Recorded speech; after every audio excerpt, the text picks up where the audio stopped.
Готов.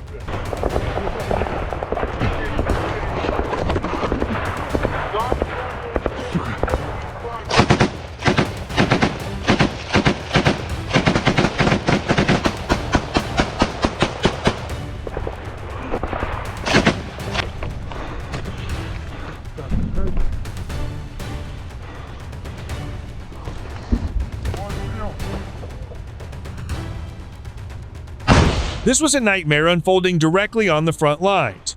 A number of Ukrainian soldiers were isolated after the sector's defenses suddenly collapsed.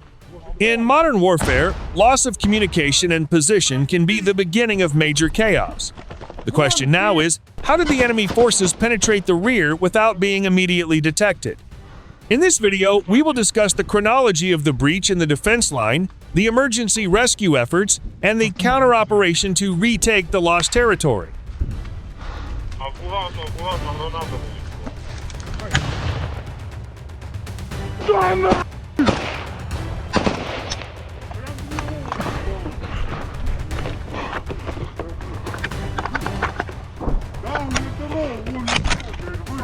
Давай,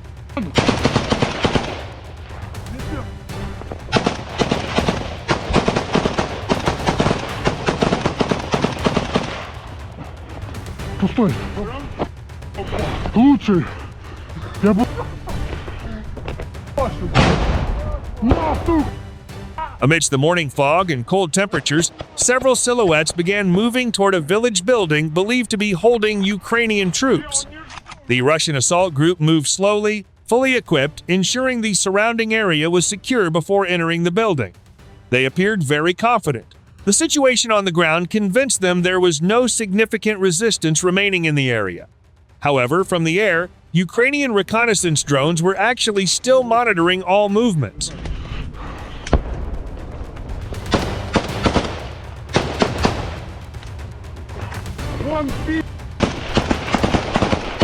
The biggest problem arose when communication between the drone operators and the troops on the ground was cut off. Critical information could not be immediately relayed. Even more surprising, the direction the Russian troops were coming from was from a sector previously guarded by another Ukrainian unit. A short time later, a report came over the radio. One of the units had failed to hold its position and was forced to retreat. This small gap was immediately exploited by Russian troops to penetrate further into the rear of the defenses. Командир, вот. Рюкзак, видишь? Рюкзак вот такой, или броня какая-то.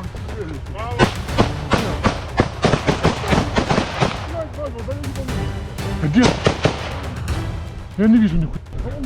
For the Ukrainian troops still scattered in the village, this situation was extremely dangerous, as they assumed the front line was still in front of them.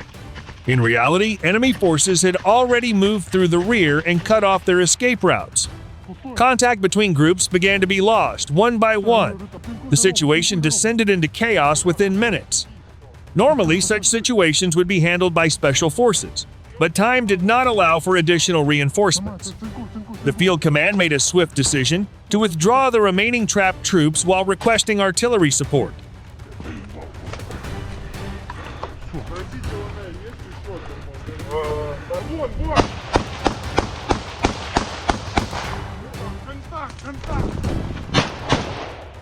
The artillery barrage was directed at the open area where the Russian troops were advancing, hoping to slow the encirclement.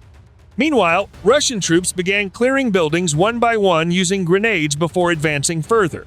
But soon, reinforcements arrived from the air. Ukrainian drones began attacking the Russian groups moving in the open area. This attack forced some of the Russian troops to temporarily withdraw, giving the Ukrainian army a chance to hold out longer. In modern warfare, the combination of drones and artillery is a crucial factor, especially when fighting at close range. However, the threat wasn't over. Minutes later, Russian drones began appearing overhead. The building where the Ukrainian troops were sheltering continued to come under intense fire. Interestingly, the village's old mud houses were able to withstand the blast better than expected. Although some of the walls were damaged, some of the soldiers inside managed to survive.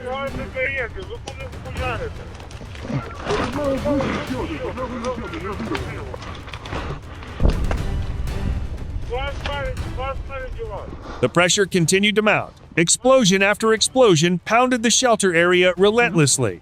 Under cover of smoke and the chaos of the battlefield, the Ukrainian troops finally attempted to move to another building.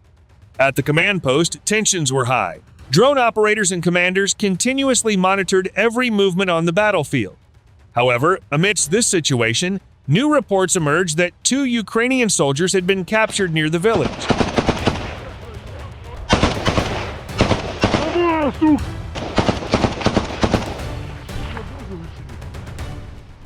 The situation became even more complicated as the capture group moved with the prisoners. Ukrainian heavy drones were then deployed to try to disrupt Russian troop movements and create opportunities for escape.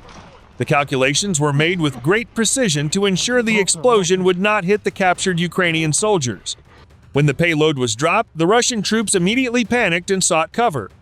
2 Ukrainian soldiers took advantage of this moment to escape without their full equipment. Minutes later, the drone operator confirmed that the 2 were still alive and moving towards a safe area. For the command post, it was a small victory in a very difficult situation. But the problems on the front lines were not over. The Ukrainian command immediately prepared a counter-operation to retake the lost positions. The attack plan was quickly formulated, moved stealthily through the foggy forest before the Russian forces reinforced their defenses. Each group was assigned a specific task. Speed and surprise were key to the operation. The soldiers began preparing in silence, checking radios, magazines, helmets, and final equipment before moving.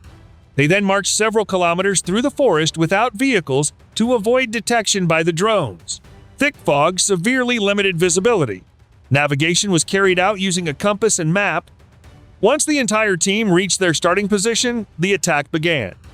A reconnaissance drone located the first Russian troop position hidden in the undergrowth. Rather than opening heavy fire, the attack was carried out quickly and silently to maintain the element of surprise. Close quarters fighting ensued in several areas of the forest and on the outskirts of the village. The speed of the Ukrainian forces' advance ultimately broke through the Russian defenses before reinforcements arrived. Several positions were recaptured, while some Russian troops withdrew from the area. However, the operation also took a toll on the Ukrainian side. Nevertheless, defending their territory was considered their top priority. This incident once again demonstrates how modern warfare relies heavily on drones, communications, and speedy decision-making on the ground. Есть телефон. Сердце нахуй надо.